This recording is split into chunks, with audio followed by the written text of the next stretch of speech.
ছানা তৈরি করারও কোনো ঝামেলা নেই, শিরা তৈরি করারও কোনো ঝামেলা নেই। ছানা শিরা তৈরি করা ছাড়াই এত মজার মিষ্টি, অসম্ভব মজার এই মিষ্টিটা, নরম তুলতুলে, সেই সাথে দেখতে এতটা সুন্দর, লোভনীয়। প্রথম দেখাতেই যে দেখবে সেই কিন্তু খেতে চাইবে।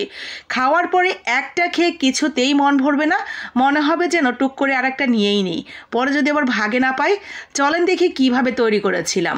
প্রথমে আমরা দিয়ে দিয়েছি প্যানের মধ্যে 1 চামচের মতো ঘি, আর দিয়ে দিয়েছি মেজারমেন্ট কাপের 1 কাপ সুজি। সুজিটাকে ঘির সাথে অল্প আঁচে এভাবেই ভেজে নিতে হবে। সুজিটা দেওয়ার সাথে সাথে ঘির সাথে মিশে গিয়ে একটু দলা পেকে যাবে। যখন দলাটা ছুটে ঠিক এরকম ঝরঝরা হয়ে যাবে, তখন অ্যাড করে দিব যতটুকু সুজি দিয়েছিলাম তার অর্ধেক পরিমাণ চিনি। মিষ্টি বেশি খেতে চাইলে আরও বেশি করেও অ্যাড করে দিতে পারেন। আর তারপরে দিয়ে দিচ্ছি 1 কাপ পরিমাণ গরুর দুধ।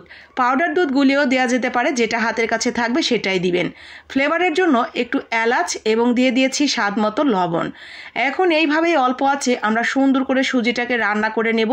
সুন্দরভাবে সিদ্ধ হয়ে যাওয়ার পরে আরও কিছুক্ষণ আমরা লো আঁচে এভাবেই রেখে দিব। তবে এরই মাঝে আমি সামান্য একটু ইয়েলো ফুড কালার অ্যাড করে দিচ্ছি, দেখতে সুন্দর লাগার জন্য। না থাকলে দেবার দরকার নেই, কারণ স্বাদের কোনো হেরফের হবে না। তো এভাবেই নেড়ে চেড়ে আমরা সুন্দর করে একটা ডো তৈরি করে নেব। ডোটা তৈরি করা হয়ে গেলে আমরা যেই পাত্রে এই মিশ্রণটাকে নিয়ে নিব, সেইখানে সামান্য একটু ঘি মেখে নিব, যাতে অনেকটা বেশি মাখামাখি না হয়ে যায় প্লেটের মধ্যে। তো আমি প্লেটটার মধ্যে সামান্য একটু ঘি মেখে নিয়ে দিয়ে দিয়েছি সেই সুজির ডোটা, আর অ্যাড করে দিলাম 1 চামচ পাউডার গুঁড়া দুধ। এখন সুন্দর করে আমরা এইভাবেই হাত দিয়ে সুন্দর করে ময়ান করে নেব। আর যে এলাচটা দিয়েছিলাম সেই এলাচের দানা এবং এলাচ টেলা সব ফেলে দিব।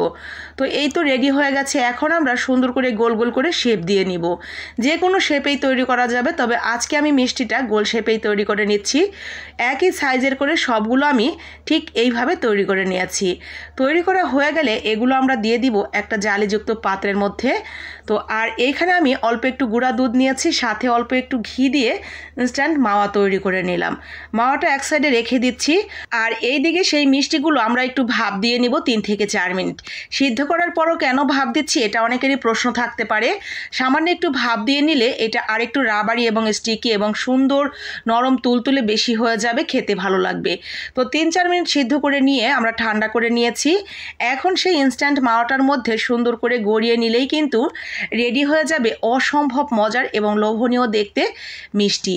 এই মিষ্টিটা খেতে কিন্তু বেশ মজার। আপনার বাসার প্রিয় মুখগুলোর মুখে হাসি ফোটানোর জন্য এই মিষ্টিটাই যথেষ্ট।